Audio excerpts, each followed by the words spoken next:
श्रीगणेशस्तोत्रम्। नारद उवाच प्रणम्य शिरसा देवं गौरीपुत्रं विनायकं भक्तावासं स्मरे नित्यं आयुः कामार्थसिद्धये। प्रथमं वक्रतुण्डं च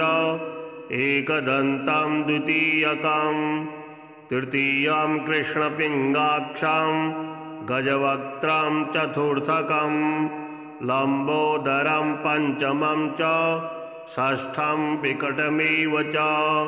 सप्तमं विघ्नराजेन्द्रं धूम्रवर्णं तथाष्टमं नवमं भालचन्द्रं च दशमं तु विनायकम् एकादशं गणपतिं द्वादशं तु गजाननं द्वादशैस्तानि नामानि त्रिसन्ध्यं यः पठेन्नरः न च विघ्नभयं तस्य सर्वसिद्धिकरः प्रभुः। विद्यार्थी लभते विद्यां धनार्थी लभते धनं पुत्रार्थी लभते पुत्रान् मोक्षार्थी लभते गतिं। जपेद गणपतिस्तोत्रं षड्भिर्मासैः फलं लभेत् संवत्सरेण सिद्धिं च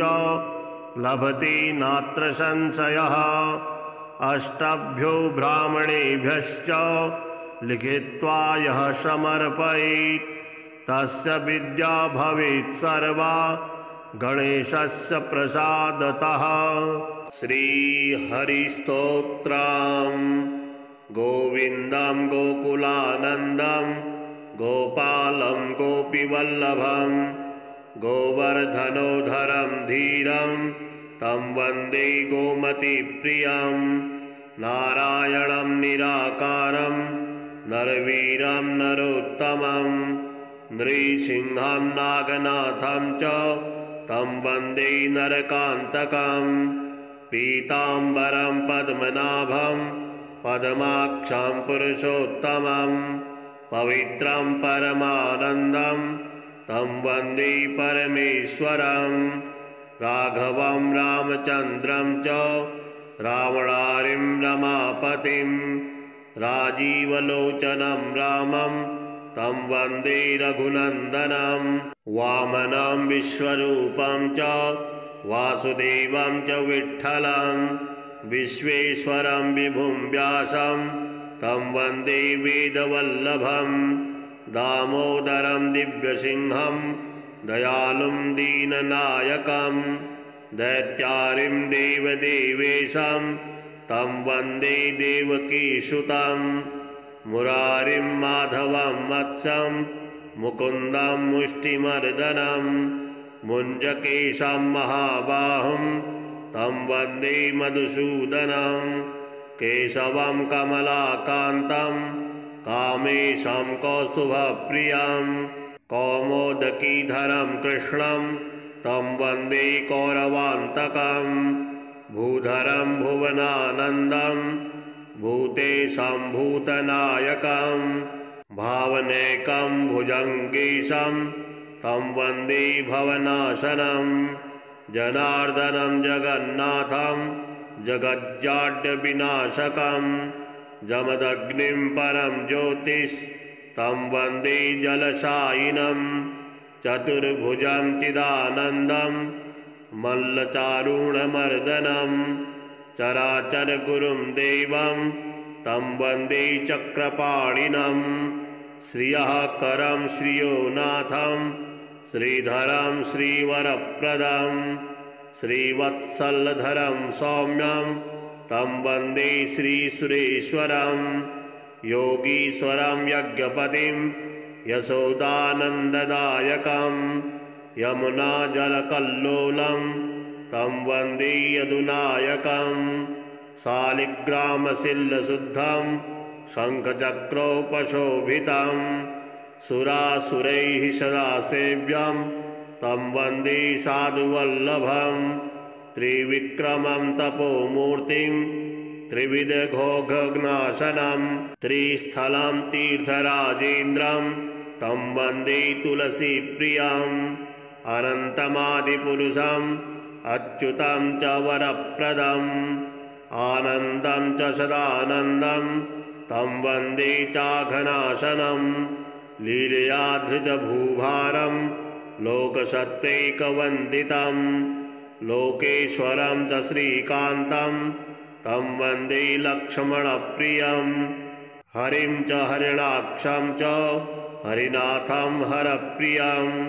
हलायुधसहायं च तं वन्दे हनुमत्पतिं हरिनाम कृता माला पवित्रा पापनाशिनी बलिराजेन्द्रेण चोक्ता कंठे धार्या प्रयत्नतः। श्री शालिग्राम स्तोत्रम्।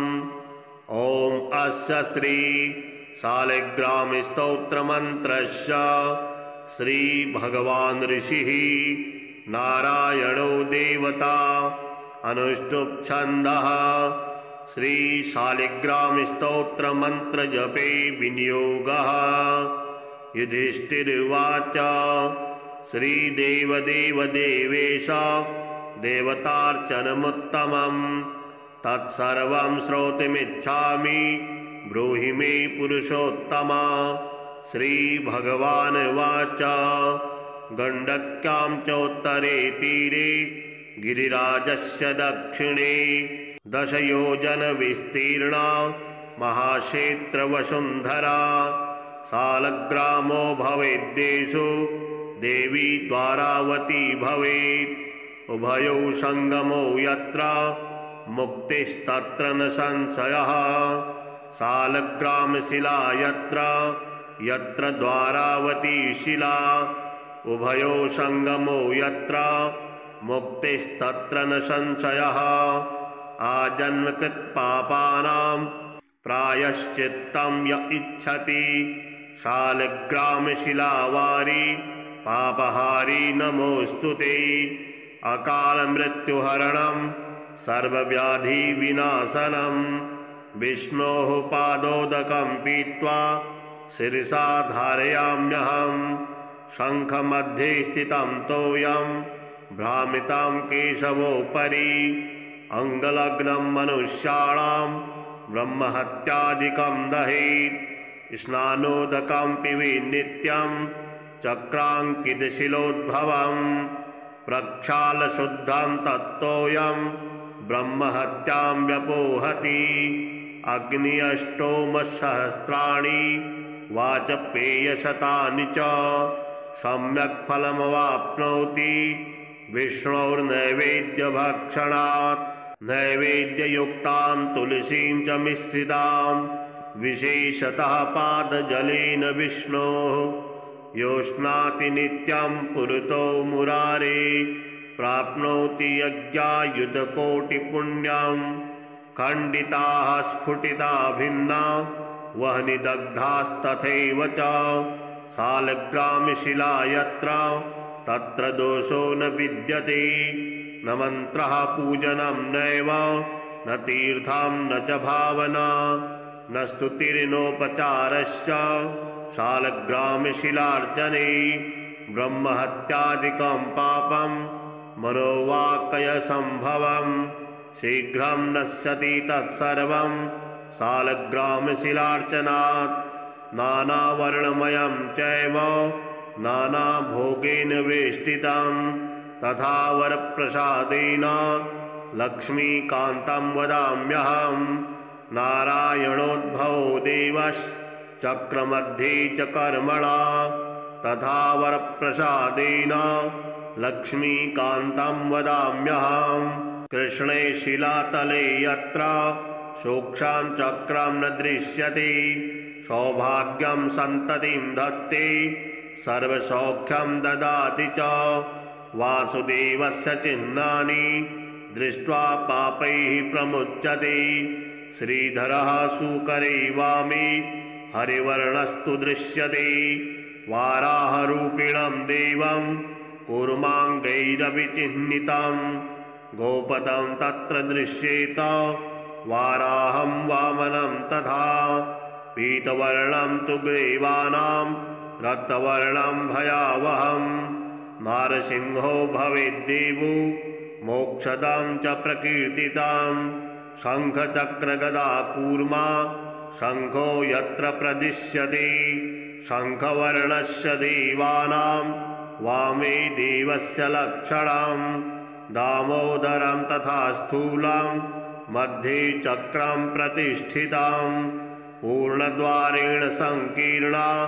पीतरेखा च दृश्यते छत्राकारे भवेद्राज्यं वर्तुले च महाश्रियः चेपिटे च महादुःखं शूलाग्रे तुरलं ध्रुवं ललाटे शेषभोगस्तु शिरोपरि शुकाञ्चनं चक्रकाञ्चनवर्णानां वामदेवस्य लक्षणं वामपार्श्वे च वैचक्रे कृष्णवर्णस्तु पिङ्गलां लक्ष्मी नृसिंहदेवानां पृथक् वर्णस्तु दृश्यते लम्बोष्टे च दरिद्रं स्यात् पिङ्गले हानिरेव च लग्नचक्रे भवेद्याधिर्विदारी मरणं ध्रुवं पादोदकं च निर्माल्यं मस्तके धारयेत् सदा विष्णोर्दृष्टं भक्षितव्यं तुलसीदलमिश्रितं कल्पकोटिसहस्राणि वैकुण्ठे वसते सदा सालग्रामशिलाबिन्दुर्हत्याकोटिविनाशनः तस्मात् सम्पूजयेद्ध्यात्वा पूजितं चापि सर्वदा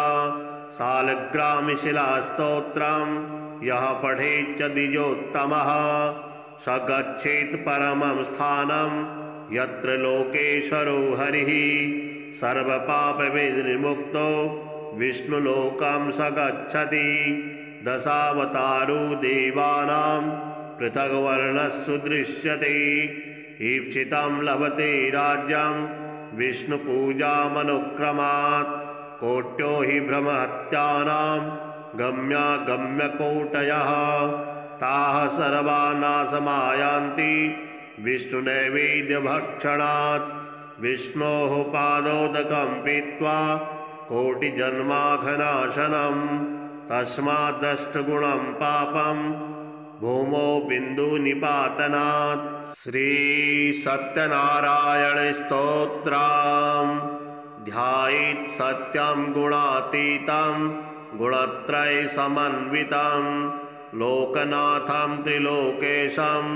कौस्तुभाभरणं हरिं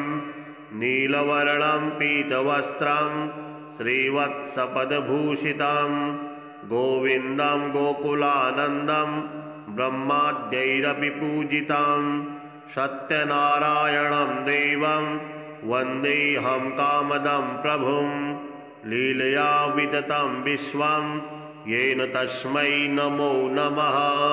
सत्यावताररूपाय मङ्गलाभरणाङ्घ्रै पम्पातीरनिवासाय सत्यदेवाय मङ्गलं स्थितमन्नवरग्रामे प्रियसत्यव्रतं प्रभुं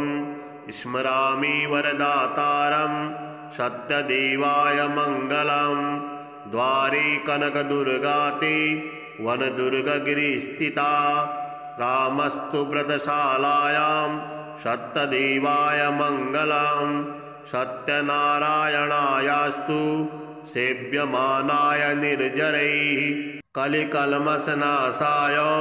सत्यदेवाय मङ्गलं सत्याय सत्यरूपाय सत्यानन्दस्वरूपिणे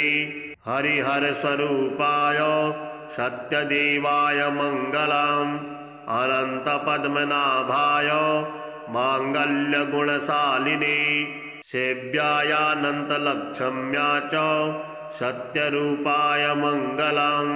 पद्मनाभस्वरूपाय पर्वतोपरिवासिने सत्यवत्या समेताय सत्यरूपाय मङ्गलम् सत्यव्रतस्वरूपाय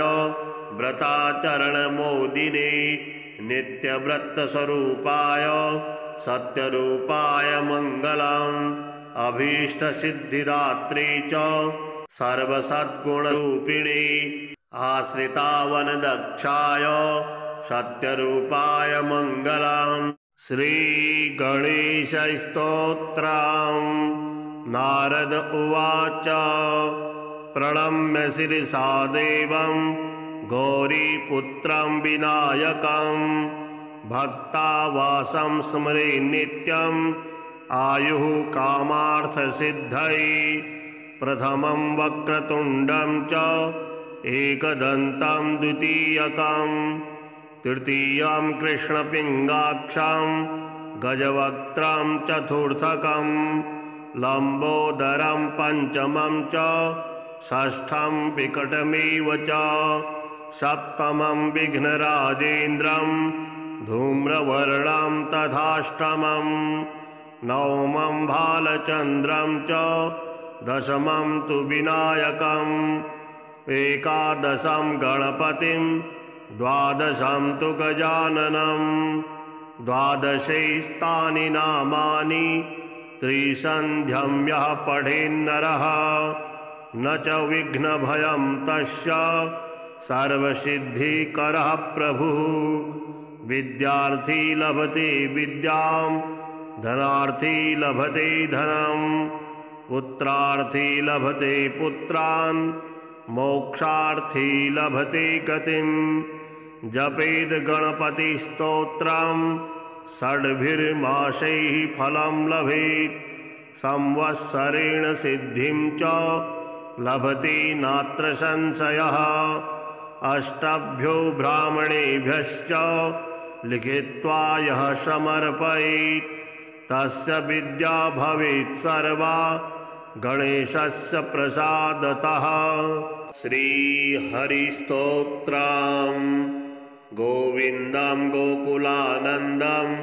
गोपालं गोपीवल्लभं गोवर्धनोधरं धीरं तं वन्दे गोमतीप्रियं नारायणं निराकारं नरवीरं नरोत्तमं नृसिंहं नागनाथं च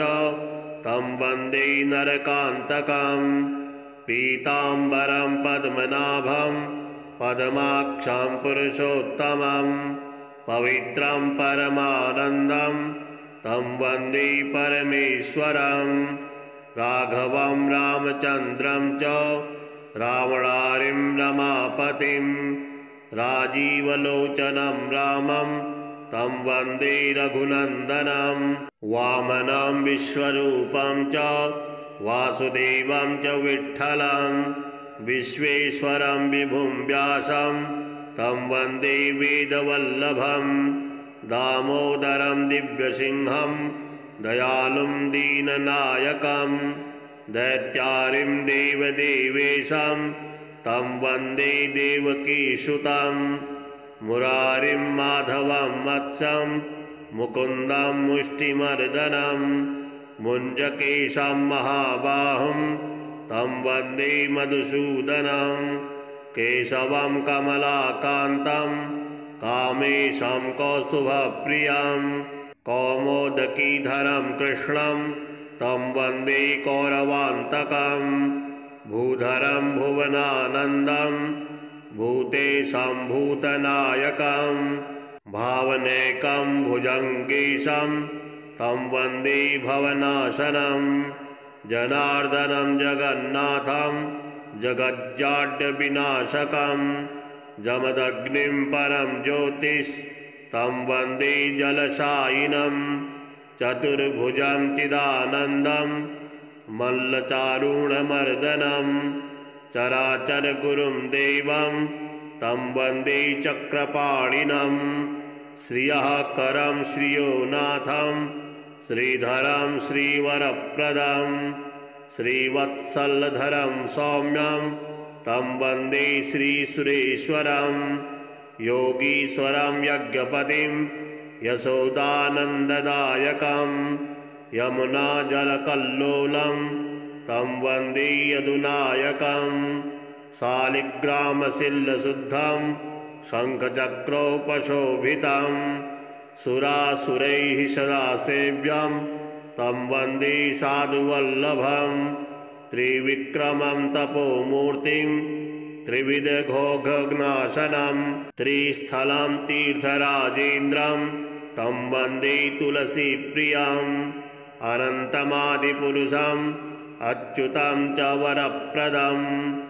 आनन्दं च सदानन्दं तं वन्दे चाघनाशनं लीलया धृतभूभारं लोकसत्त्वैकवन्दितं लोकेश्वरं च श्रीकान्तं तं वन्दे लक्ष्मणप्रियं हरिं च हरिणाक्षं च हरिनाथं हरप्रियं हलायुधसहायं च तं वन्दे हनुमत्पतिं हरिनाम कृतामाला पवित्रा पापनाशिनी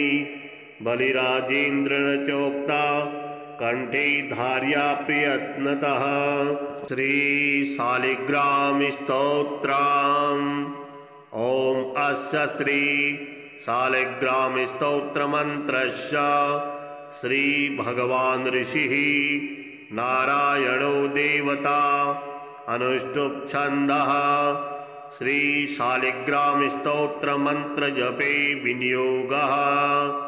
युधिष्ठिर्वाच श्री देवदेव देवेश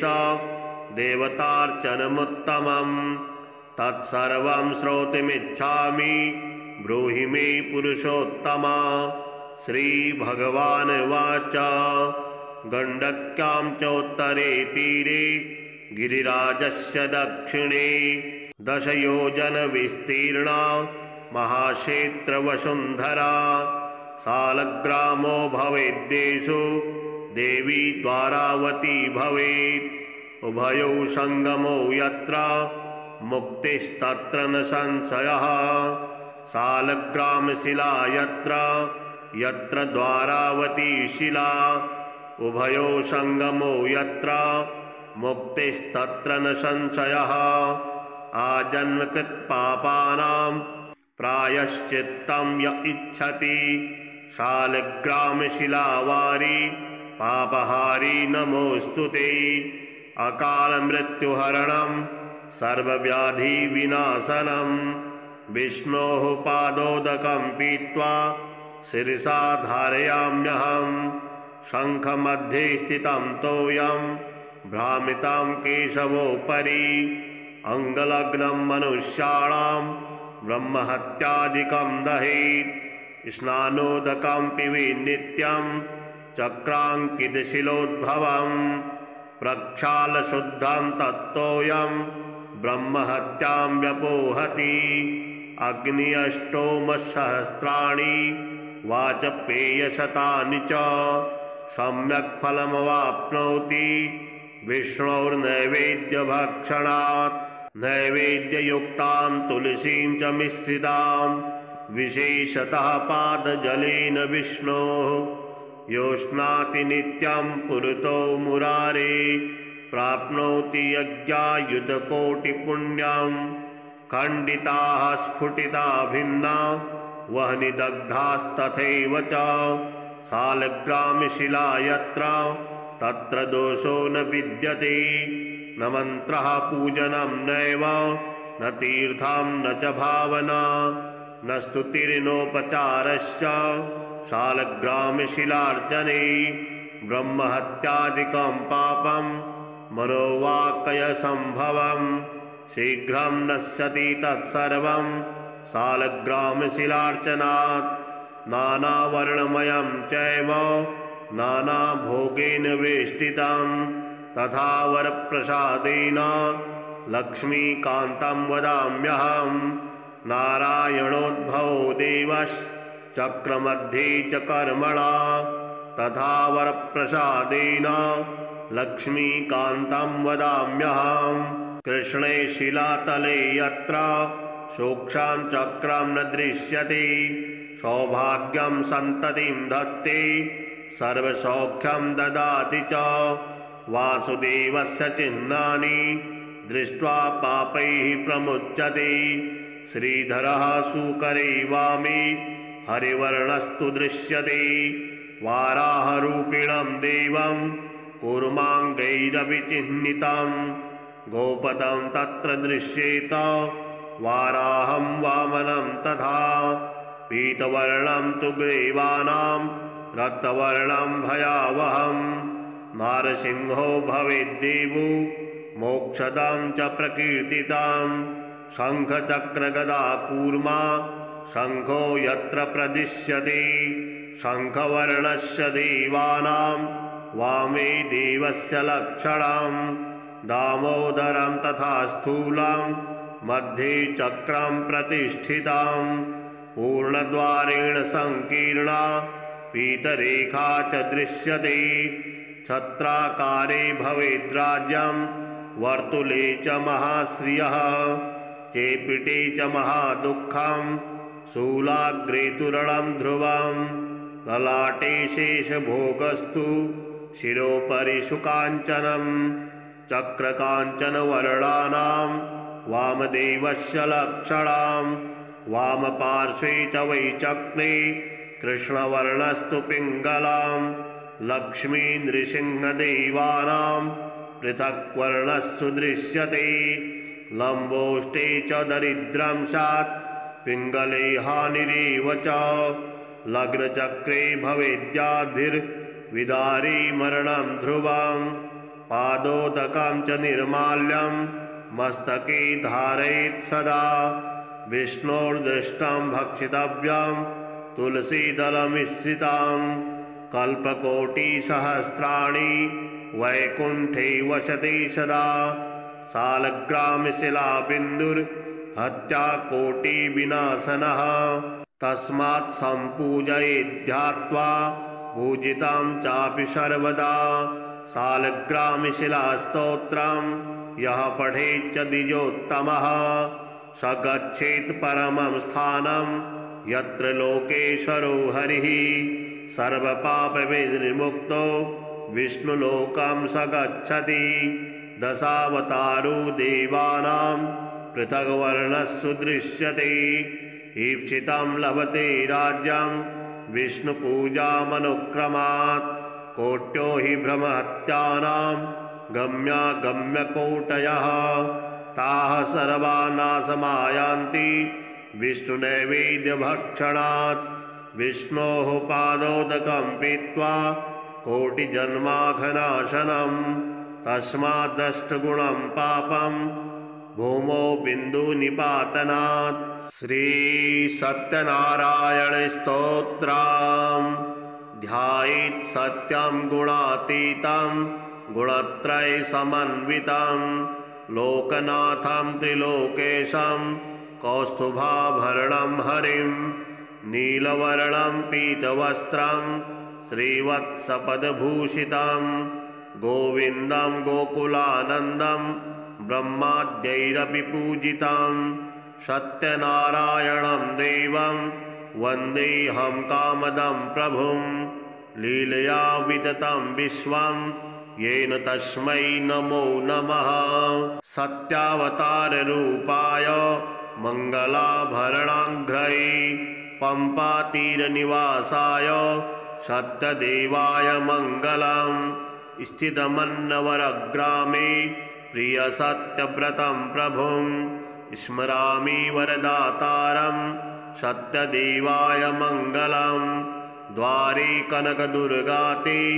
वनदुर्गगिरिस्थिता रामस्तु व्रतशालायां सत्यदेवाय मङ्गलं सत्यनारायणायास्तु सेव्यमानाय निर्जरैः कलिकल्मषनाशाय सत्यदेवाय मङ्गलं सत्याय सत्यरूपाय सत्यानन्दस्वरूपिणे हरिहरस्वरूपाय सत्यदेवाय मङ्गलम् अनन्तपद्मनाभाय माङ्गल्यगुणशालिने सेव्यायानन्तलक्ष्म्या च सत्यरूपाय मङ्गलम् पद्मनाभस्वरूपाय पर्वतोपरिवासिने सत्यवत्या समेताय सत्यरूपाय मङ्गलम् सत्यव्रतस्वरूपाय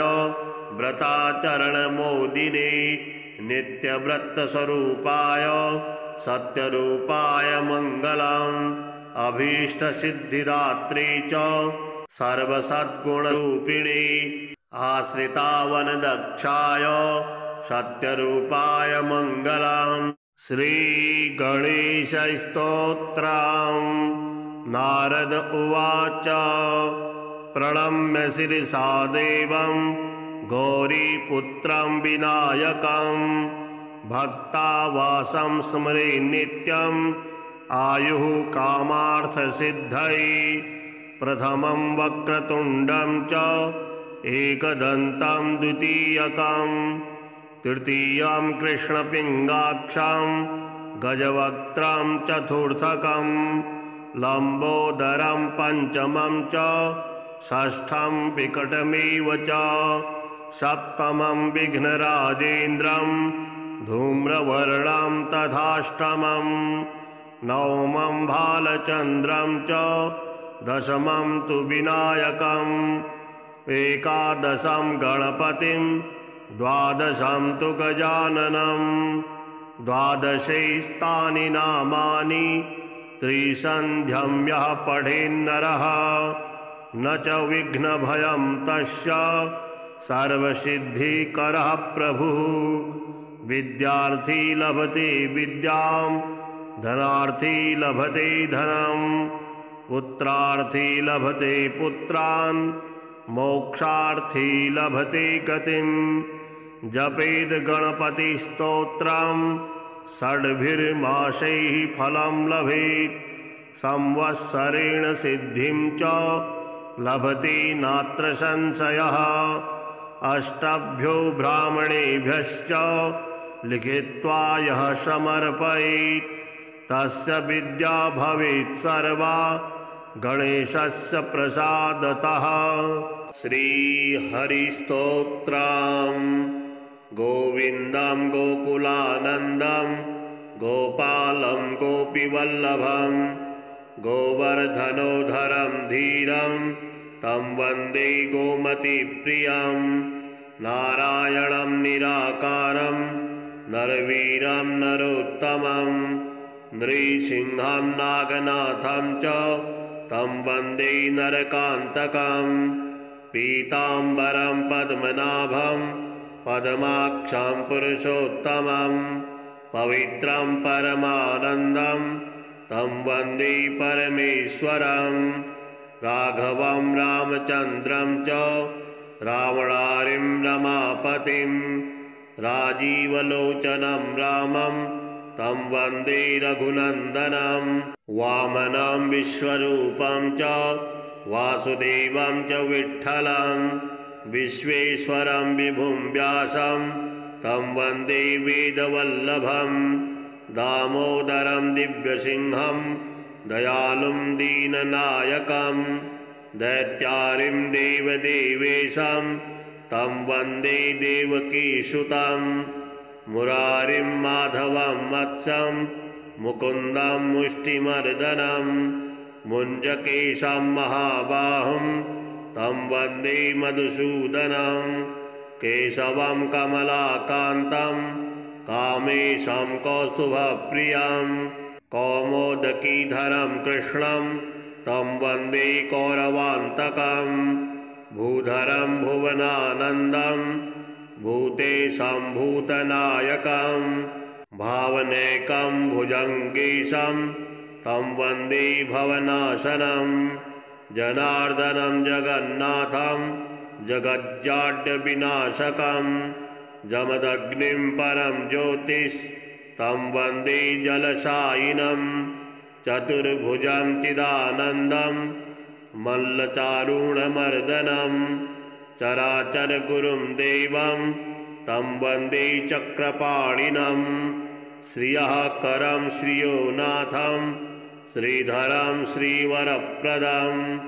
श्रीवत्सलधरं सौम्यं तं वन्दे श्रीसुरेश्वरं योगीश्वरं यज्ञपतिं यशोदानन्ददायकं यमुनाजलकल्लोलं तं वन्दे यदुनायकं शालिग्रामशिल्लशुद्धं शङ्खचक्रोपशोभितं सुरासुरैः सदा सेव्यं तं वन्दे साधुवल्लभं त्रिविक्रमं तपोमूर्तिं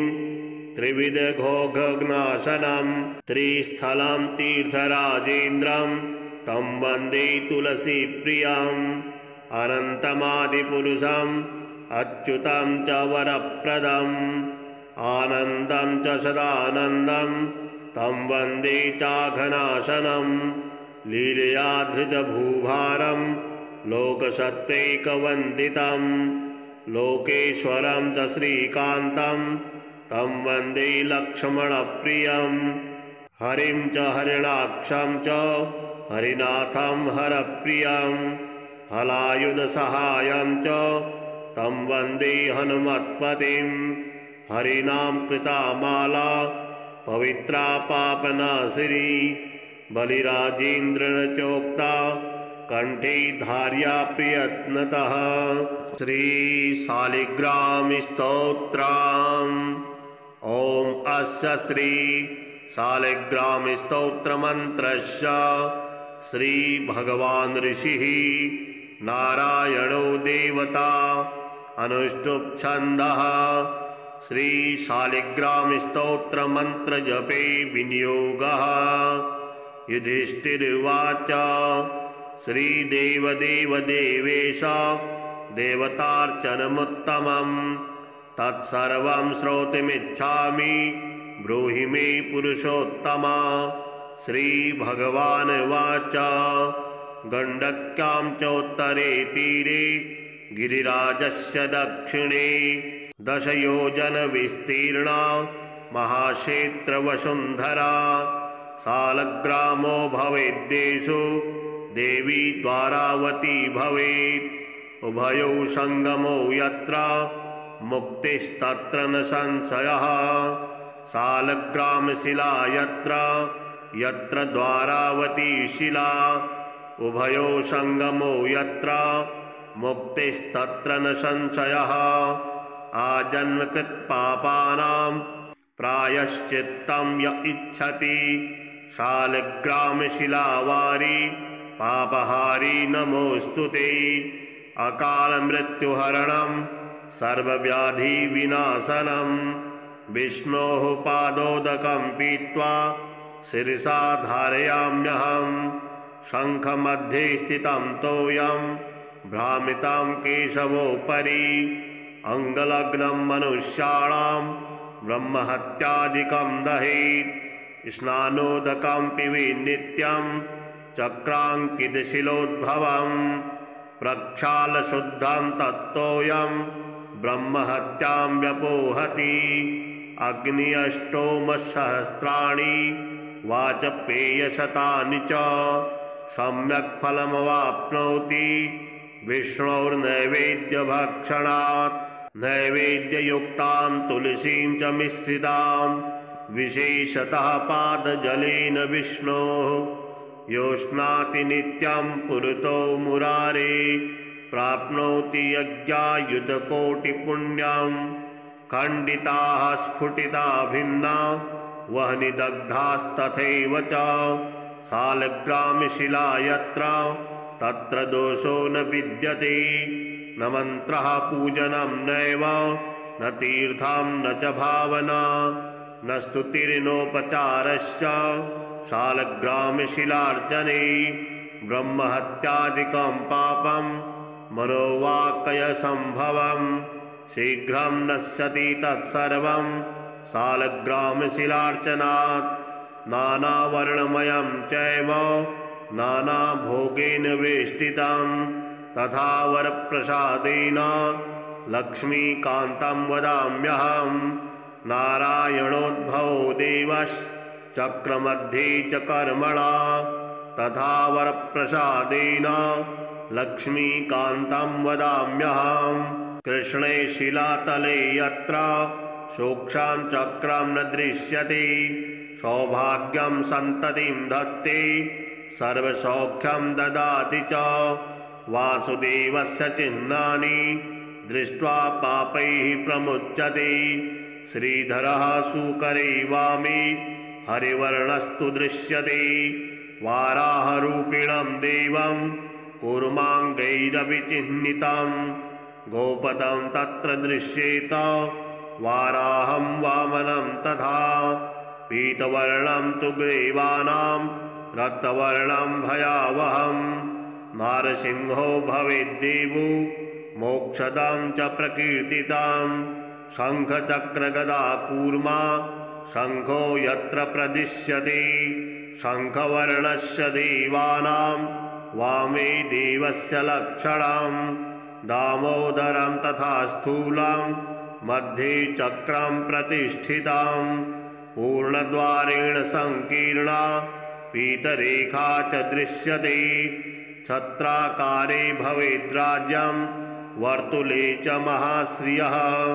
चेपिटे च महादुःखं शूलाग्रे तुरलं ध्रुवं ललाटे शेषभोगस्तु शिरोपरि शुकाञ्चनं चक्रकाञ्चनवर्णानां वामदेवस्य लक्षणं वामपार्श्वे च वैचक्रे कृष्णवर्णस्तु पिङ्गलां लक्ष्मी नृसिंहदेवानां पृथक्वर्णस्तु दृश्यते लम्बोष्टे च दरिद्रं स्यात् पिङ्गले हानिरेव च लग्नचक्रे भवेद्याधिर्विदारी मरणं ध्रुवं पादोदकं च निर्माल्यं मस्तके धारयेत् सदा विष्णोर्दृष्टं भक्षितव्यं तुलसीदलमिश्रितं कल्पकोटिसहस्राणि वैकुण्ठे वसते सदा सालग्रामशिलाबिन्दुर्हत्याकोटिविनाशनः तस्मात् सम्पूजयेद्ध्यात्वा पूजितं चापि सर्वदा सालग्रामशिलास्तोत्रं यः पठेच्च द्विजोत्तमः स गच्छेत् परमं स्थानं यत्र लोकेश्वरो हरिः सर्वपापविनिर्मुक्तो विष्णुलोकं स गच्छति दशावतारो देवानां पृथग्वर्णस्सु दृश्यते ईप्सितं लभते राज्यं विष्णुपूजामनुक्रमात् कोट्यो हि ब्रह्महत्यानां गम्यागम्यकोटयः ताः सर्वा नाशमायान्ति विष्णुनैवेद्यभक्षणात् विष्णोः पादोदकं पीत्वा कोटिजन्माघनाशनं तस्माद्दष्टगुणं पापं भूमौ बिन्दुनिपातनात् श्रीसत्यनारायणस्तोत्रम् ध्यायेत् सत्यं गुणातीतं गुणत्रयसमन्वितं लोकनाथं त्रिलोकेशं कौस्तुभाभरणं हरिं नीलवर्णं पीतवस्त्रं श्रीवत्सपदभूषितं